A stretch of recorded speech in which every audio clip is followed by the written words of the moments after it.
Have you ever wondered which bird in Scotland is so rare, so mysterious, that even most locals have never seen it with their own eyes? Stick around, because by the end of this video, you'll know the answer. And I promise, it's not what you expect. But first, welcome to our channel. If you love nature, wildlife, and the thrill of discovery, don't forget to hit that like button, subscribe, and share this video with a friend who loves birds. And hey, while you're watching, drop a comment below. Which of these Scottish birds do you think will be your favorite? Now, Scotland may be famous for castles, bagpipes, and a wee bit of whiskey, but today we're exploring something even more magical. Hidden among the misty Highlands, rugged cliffs, and lonely islands are 15 rare bird species. Creatures found here, and in some cases, nowhere else on Earth. From mighty eagles soaring above ancient glens, to tiny songbirds that carry secrets of the forest, each bird tells a story of survival, beauty, and wonder. Some are fierce, some are funny, and some, well, they're downright bizarre. So grab a cup of tea, get comfortable, and let's begin this unforgettable journey through Scotland's rarest skies. Picture this. You're standing on a lonely ridge in the Scottish Highlands, wind whipping through your jacket, when a giant shadow glides silently above you. For a heartbeat, you think it's an airplane, maybe even a drone. But then you look up, and there it is, the golden eagle, Scotland's king of the skies.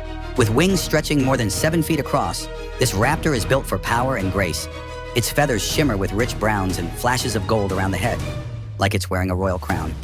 Seeing one soar above the glens is like stepping back in time, into a world where nature still reigns supreme. And make no mistake, the eagle rules here. Golden eagles are master hunters. From hundreds of feet up, they can spot a rabbit or hare moving in the grass. Then with a sudden tuck of their wings, they dive. In that dive, they can reach the speeds up to 150 miles per hour. Faster than most cars, and let's be honest, the rabbit doesn't stand a chance. Talk about the ultimate silent assassin. But here's a fun twist. Despite their fierce reputation, golden eagles are also devoted parents. They build massive nests on cliffs, sometimes returning to the same one for decades, adding new branches each year until it can weigh over a ton. Imagine inheriting that kind of family home. And in Scottish folklore, these birds weren't just predators. They were messengers between the earth and the heavens. Warriors once believed the eagle's shadow was a blessing, a promise of courage before battle. Today, thanks to careful conservation, golden eagles are making a comeback in Scotland. They were once nearly wiped out by hunting, but now patient bird watchers who trek to the Highlands or the Hebrides may be rewarded with a glimpse of this majestic predator. It's a rare and unforgettable sight, the kind of moment that makes you catch your breath. So here's my question for you. If you had the chance to see a golden eagle soaring across Scotland's skies, what would you feel first? Fear, admiration, or pure awe? Drop your answer in the comments below. And while the golden eagle is Scotland's largest and most powerful bird, our next species couldn't be more different. Small, secretive, and found nowhere else in the world, it's a true Scottish original, the Scottish Crossbill. Now, from the giant king of the skies, let's zoom way down to something much smaller, but every bit as special. Meet the Scottish Crossbill, the only bird found exclusively in Scotland. That's right, you can't see this little guy anywhere else on Earth. Think of it as Scotland's own feathered national treasure. At first glance, you might mistake it for a regular finch, but look closer at the beak. The tips of the upper and lower bill actually cross over each other, like scissors that don't quite line up. It looks odd, almost like the bird's orthodontist made a mistake. But in nature, that flaw is genius. The cross-shaped beak lets the bird pry open pine cones to get at the hidden seeds inside. No other bird does it quite like this. It's a perfect example of how evolution can turn something strange into something brilliant. The males are usually reddish, while females are more greenish or brown. They live in Scotland's old pine forests, especially in the Highlands, where they spend their days calling out with a distinctive chip-chip that birdwatchers learn to recognize. In fact, the call is often the easiest way to tell them apart from their close cousins, the common and parrot crossbills, which sometimes wander into the same forest. Without the sound, even experts can get confused. Here's a fun fact. The Scottish crossbill may be small, but it plays a big role in the ecosystem. By feeding on pine seeds, it helps control forest regeneration, making sure the trees don't overwhelm the landscape. And despite its modest size, it's tough. These birds often nest in the coldest months of winter, raising chicks while snow still blankets the Highlands. Talk about hardy Scots. Now for a mini twist, did you know the Scottish crossbill was only recognized as a distinct species in the year 2006? Before that, scientists thought it was just another variation of the crossbill family. So in a way, it's Scotland's newest bird, even though it's been here for thousands of years. So if you were wandering through a pine forest and heard that sharp chip-chip call, would you stop and search for the tiny bird with the odd beak? Or would you just keep walking, not realizing you'd missed Scotland's only truly unique bird? Let me know in the comments. And speaking of unique, our next bird takes us out of the trees and onto the open moors. Rugged, reddish, and tied to Scottish identity itself, it's the red grouse. If the golden eagle is Scotland's king of the skies, then the red grouse might just be the heartbeat of the land. This plump, reddish-brown bird is found almost everywhere on Scotland's heather moorlands. And here's the twist. It exists nowhere else in the world in this exact form. It's a subspecies unique to the UK, and it has become almost as Scottish as tartan and bagpipes. With feathers that perfectly match the heather, the red grouse is a master of camouflage. Unless it suddenly bursts from the ground with a panicked whir of wings, you might walk right past it without noticing. That sudden takeoff can be so startling that hikers joke about red grouse being nature's alarm clock, guaranteed to get your heart racing. Their diet is almost comically simple: heather, heather, and more heather. These birds are so tied to the plant that their survival depends on healthy moorlands. And when the heather blooms purple in late summer, the grouse blend in so well that spotting one feels like finding a moving patch of the landscape itself. Now here's a fun fact. The red grouse has played a surprisingly big role in Scottish culture and economy. It's the star of the Glorious 12th, the traditional hunting season that begins every year on August 12th. For centuries, hunters have traveled to Scotland's moors for this event, making the bird both famous and controversial. Conservationists today stress the balance between tradition and protecting the moorland ecosystem. But either way, this little bird has shaped how Scotland is seen around the world. And here's a mini twist for you. Unlike many game birds, the red grouse doesn't migrate at all. It spends its whole life on the same stretch of moor. Imagine that, never leaving home, just eating heather and surprising hikers year-round. Not a bad life if you think about it. So tell me, if you were walking across the moors and a red grouse exploded into flight at your feet, would you laugh, scream, or just stand there stunned? Drop your reaction in the comments. From the humble heather-loving grouse, let's turn to another raptor, one that was once nearly extinct in Britain but has made a dramatic comeback. Say hello to the white-tailed eagle. They call it the sea eagle, but in Scotland, most folks just say the flying barn door. And trust me, that's no insult. With a wingspan stretching up to 8 feet, the largest of any bird in the British Isles, the white-tailed eagle really does look like a barn door floating across the sky. This giant bird of prey has a striking appearance: a pale head, fierce yellow eyes, and a tail as white as freshly fallen snow. No mistaking it once you've seen it. They spend much of their time soaring over coastal cliffs and islands, scanning the waters for fish, which make up the bulk of their diet. But they're not picky.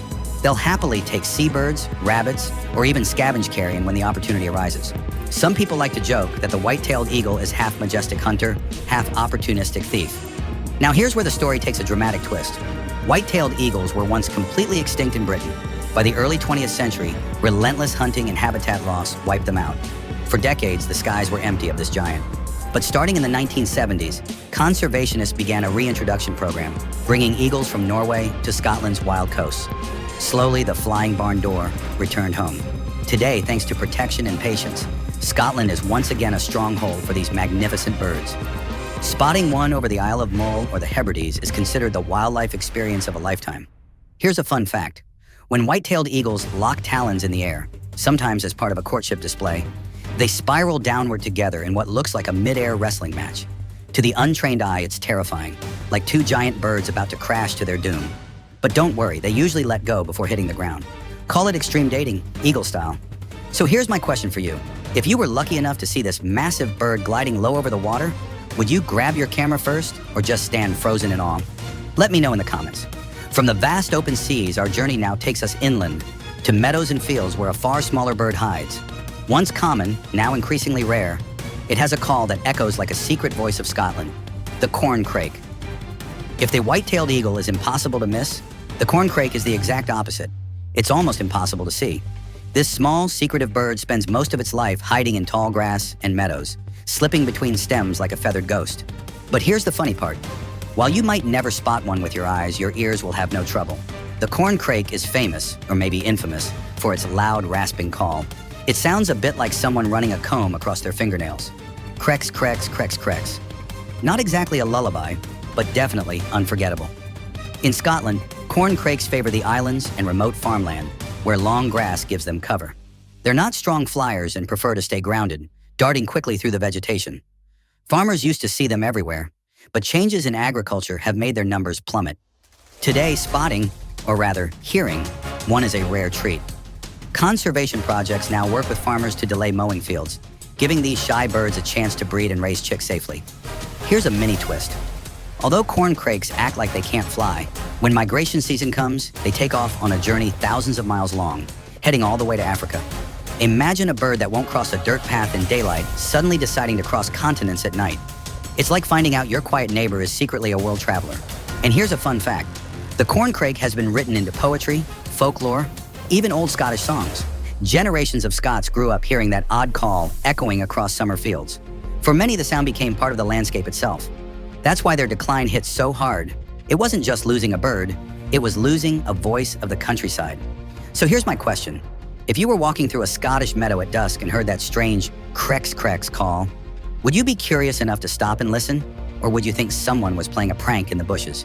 Tell me in the comments below. From the shy whisper of the meadows, we move to the booming display of the moors. Our next bird is bold, dramatic, and known for a courtship dance that turns heads, the black grouse. If the corncrake is shy and secretive, the black grouse is the complete opposite. This bird doesn't hide, it puts on a show. At dawn, out on the open moors of Scotland, males gather in what's called a lek. Picture a natural stage where dozens of birds strut, fan their lyre-shaped tails, and make bubbling, cooing, and hissing sounds that echo across the valley. It's half beauty pageant, half wrestling match, and entirely unforgettable. The male black grouse is striking. Glossy black feathers that shine with a blue sheen in the sunlight. Bright red wattles above the eyes and a snowy white undertail that flashes like a signal flag. Females, on the other hand, are brown and camouflaged, practical and modest compared to the show-offs. While the males are busy performing, the females stand around watching, almost like judges on a talent show. And yes, only the best dancers get picked. Here's a fun fact. Scientists have found that female grouse often return year after year to the same lek, choosing the same male again if he's still around. It's like a long-running romance series, The Bachelor Highlands edition. But there's a twist. Despite the spectacle, black grouse numbers have fallen dramatically across Britain, and in many areas they've vanished completely. Scotland is now one of their last strongholds. Conservationists are working hard to preserve moorland habitats so that future generations can still witness this extraordinary dawn performance. Imagine traveling all the way to the Highlands only to miss it. Heartbreaking, right? And here's something even more fascinating. In some cultures, the bubbling song of the black grouse was once thought to carry magical powers, capable of bringing good fortune or even predicting the weather. Whether you believe that or not, there's no denying that hearing it live is like stepping back into ancient Scotland. So here's my question. If you were out on the moors at sunrise and saw these birds strutting and bubbling away, would you film it, cheer them on, or just quietly enjoy the spectacle? Share your thoughts in the comments. From a bird that loves to perform in broad daylight, we now move to one that prefers the opposite. Silent wings, nighttime hunting, and a call that can sound downright eerie. Let's meet the European nightjar. As the sun sets and the moors fade into twilight, another performer takes the stage. Unlike the flashy black grouse, the European nightjar prefers mystery. This bird is so well camouflaged that even if it's sitting right in front of you on a tree branch, you'd probably mistake it for a chunk of bark. But once darkness falls, the nightjar reveals its true self. The male's call is unforgettable, a long, vibrating churr that can last for minutes without pause. Some say it sounds like a motorbike engine idling in the distance. Others compare it to a spinning wheel.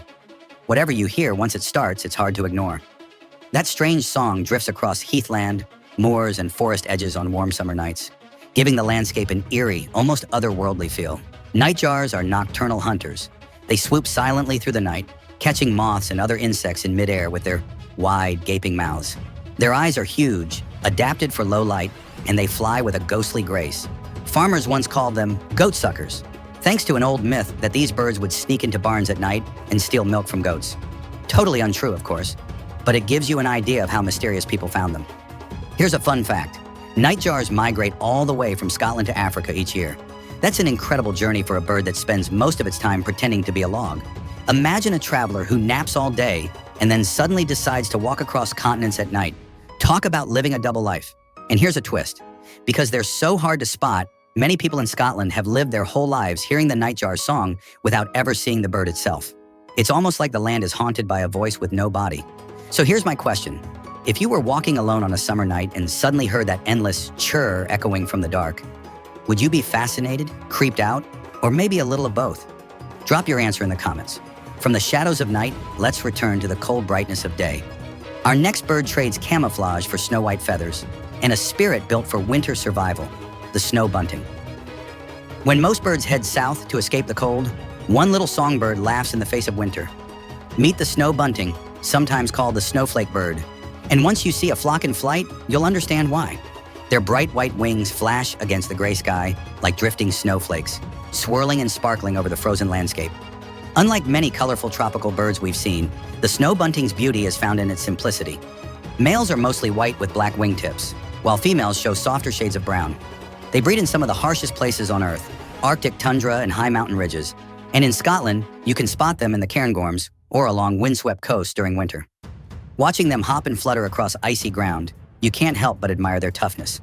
Here's something fascinating. Snow buntings are among the earliest birds to nest in the Arctic. They often lay their eggs while snow is still on the ground. The female tucks herself deep into a rock crevice lined with feathers and grass, sometimes even adding bits of fur from other animals to keep the nest warm. Meanwhile, the male works tirelessly to bring her food. Talk about devotion. Forget flowers and chocolates. This guy delivers dinner in freezing winds. Now for a mini twist. Because of their snowy camouflage, snow buntings can suddenly appear right at your feet without you noticing. Hikers in the Highlands often report being startled when a patch of snow suddenly takes flight. One moment you're admiring the landscape, the next you realize it's alive.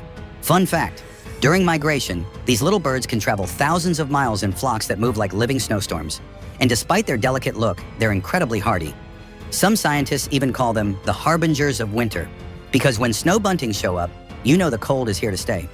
So if you stumbled across a flock of snow buntings swirling across the Scottish hills, would you pull out your camera? Or would you just stop, breathe, and soak in the magic? Tell me in the comments. From tiny snowflakes on wings, we now move to a giant of the forest. Secretive, powerful, and almost prehistoric in appearance, the mighty Capercaillie awaits. If the snow bunting is delicate like drifting snow, the Capercaillie is the total opposite. Big, bold, and downright prehistoric. This enormous grouse, sometimes called the woodland turkey, is one of the heaviest flying birds in Scotland. When a male Capercaillie struts through the pine forest, tail fanned, beard of feathers bristling, and wings spread wide, it looks like something straight out of the dinosaur age. The males are striking, with glossy black plumage, a red eyebrow, and that dramatic fan-shaped tail. They put on courtship displays that are almost comical, puffing up their chests, making bizarre clicking and popping noises, and stomping around like feathered warriors. To the females, smaller and camouflaged in brown, it's the ultimate performance. To a human observer, it can feel a bit like watching a Scottish Highland dance competition, only with more feathers. Here's a fun fact.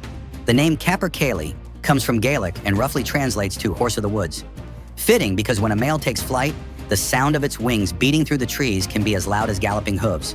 And yes, it's enough to make an unsuspecting hiker jump out of their boots. But here's a twist. The Capercaillie was once extinct in Scotland, wiped out by deforestation and hunting. It was reintroduced in the 19th century, and though it has made a comeback, its population is still fragile today.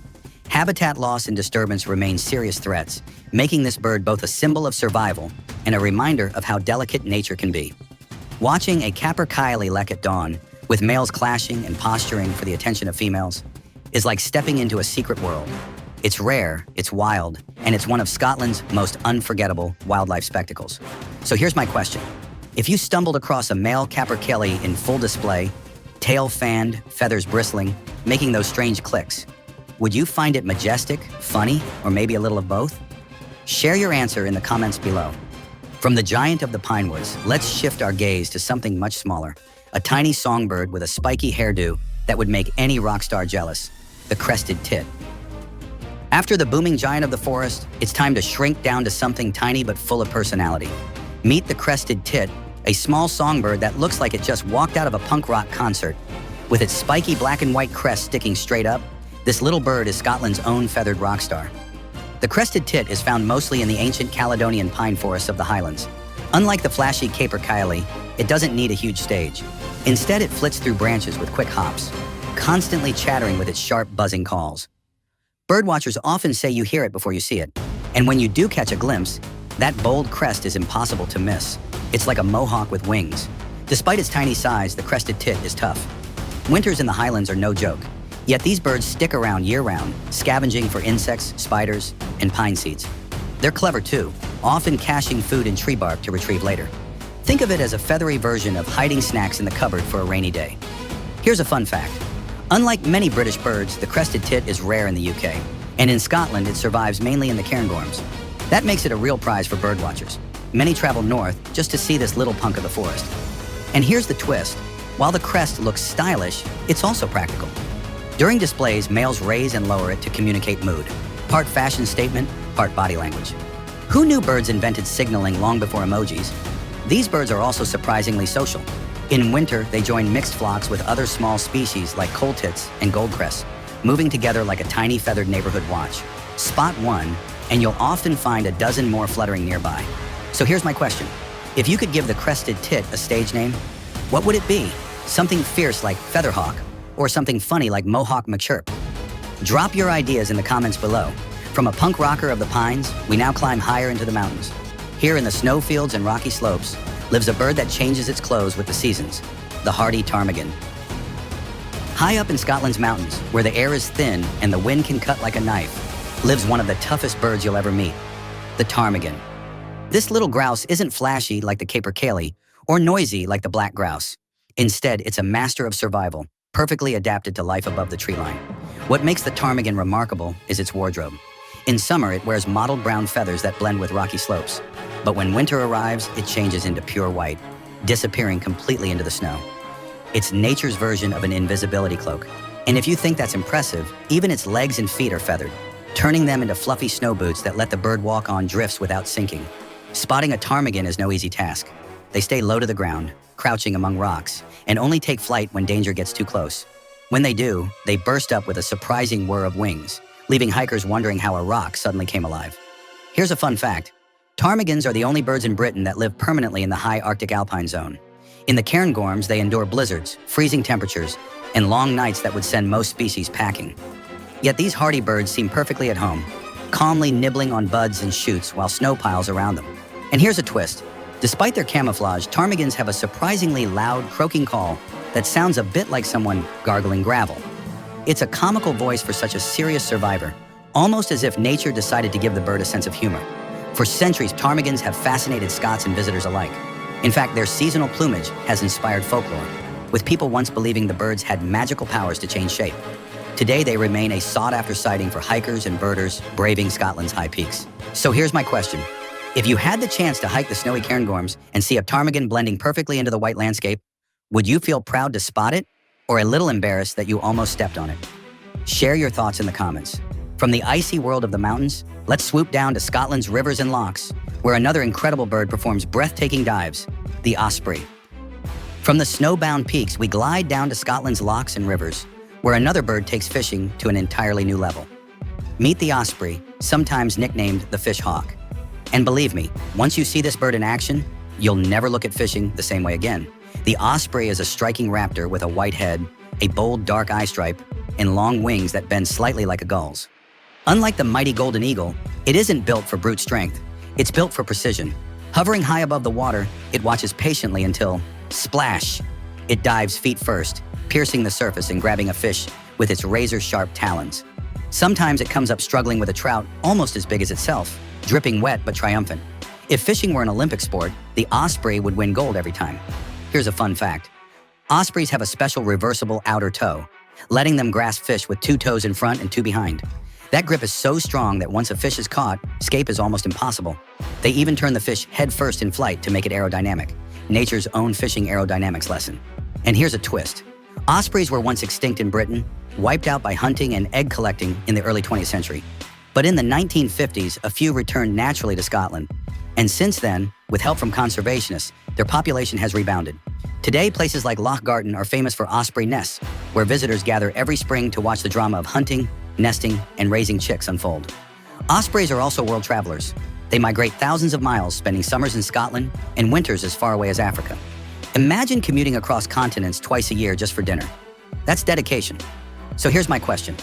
If you could witness an osprey diving headfirst into a loch and rising with a wriggling fish, would you clap like you'd just seen a magic trick, or would you quietly savor the moment in awe? Tell me in the comments. From Scotland's freshwater hunters, let's head to the open seas, where a different kind of diver rules the cliffs. Sleek, spectacular, and famous for its dramatic plunges. It's time to meet the northern gannet. Out on Scotland's rugged coast, where the sea crashes against towering cliffs, you'll find one of the most spectacular aerial performers in the bird world, the northern gannet. If the osprey is a skilled fisherman, the gannet is an extreme diver, a daredevil of the open ocean. With pure white plumage, jet black wingtips, and a golden yellow crown, the northern gannet looks elegant in the air. But don't let that calm appearance fool you. When it spots a shoal of fish, the bird transforms into a living missile. Folding its wings tight, it plummets from heights of up to 100 feet, hitting the water at nearly 60 miles per hour. It's like watching a feathered torpedo vanish into the waves. A few seconds later, up it comes, fish clamped firmly in its beak. Here's a fun fact. Gannets have built-in crash helmets. Well, sort of. Their skulls are reinforced, and their nostrils are inside their mouths instead of on their beaks. This allows them to dive at insane speeds without knocking themselves unconscious. Nature's engineers thought of everything. Scotland is home to some of the largest gannet colonies in the world. St. Kilda and Bass Rock are legendary, hosting tens of thousands of birds. When you see them all together, the cliffs turn white, not from snow, but from countless nesting gannets covering every ledge. The sound, the smell, the sheer energy, it's overwhelming and unforgettable. And here's a twist. For centuries, Scots harvested young gannets, known as guga, as food, a practice that continues on a very limited scale today in Ness on the Isle of Lewis. While it may sound unusual to outsiders, it's a tradition rooted deep in island culture. So in Scotland, the gannet is not just a bird, it's part of history. So let me ask you this. If you were standing on a Scottish cliff, watching hundreds of gannets plunge into the sea like arrows, would you grab your camera or would you simply stand in awe of the chaos and beauty? Share your thoughts in the comments. From the sea's fearless diver, let's move inland again, to the deep lochs where a haunting call echoes across still waters. Our next bird is mysterious, powerful, and often called the spirit of the north, the great northern diver. Picture yourself standing at the edge of a Scottish loch at dawn. The water is like glass, mist rising in curls, when suddenly a sound breaks the silence. A long, haunting wail echoes across the stillness. It's not a ghost, not bagpipes carried on the wind. It's the call of the great northern diver, also known to Americans as the common loon. This bird is stunning up close. In breeding plumage, it wears a black and white checkered back, a sleek black head, and a necklace of vertical white stripes that gleam in the sunlight. Its red eyes glow like tiny embers, perfect for spotting fish beneath the water. And fish are what this diver does best. With legs set far back on its body, it swims like a torpedo, chasing prey deep below the surface. Some dives last more than a minute, reaching depths of over 200 feet. Try holding your breath that long. I bet you won't beat the bird. Here's a fun fact. The great northern diver is so perfectly adapted to water that it's almost clumsy on land. Its legs are placed so far back, it can barely walk, so it nests right at the water's edge. It's a specialist, awkward on shore, but a master of the loch. And here's a twist. Though often thought of as a symbol of North America, especially in Canada, these birds also breed in parts of Scotland. For many visitors, hearing that eerie wail across a Scottish loch feels surreal, like two continents have collided in one moment.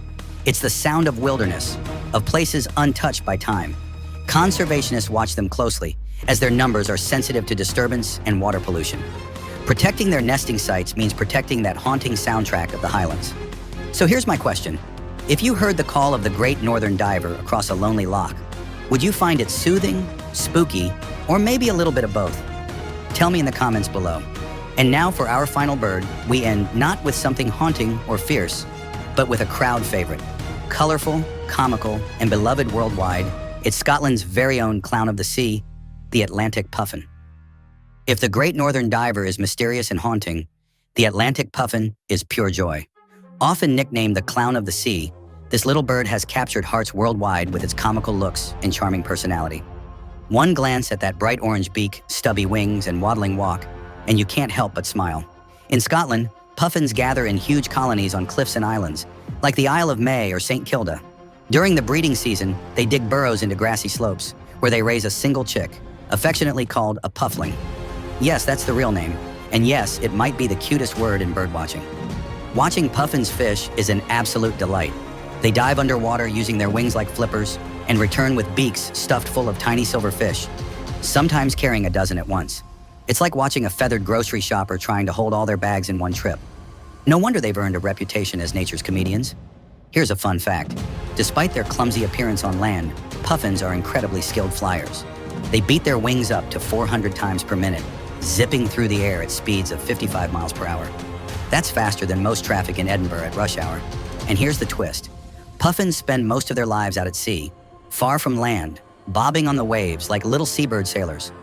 We only get to see them up close for a few months each summer when they come ashore to breed. Blink and you'll miss them until the next year.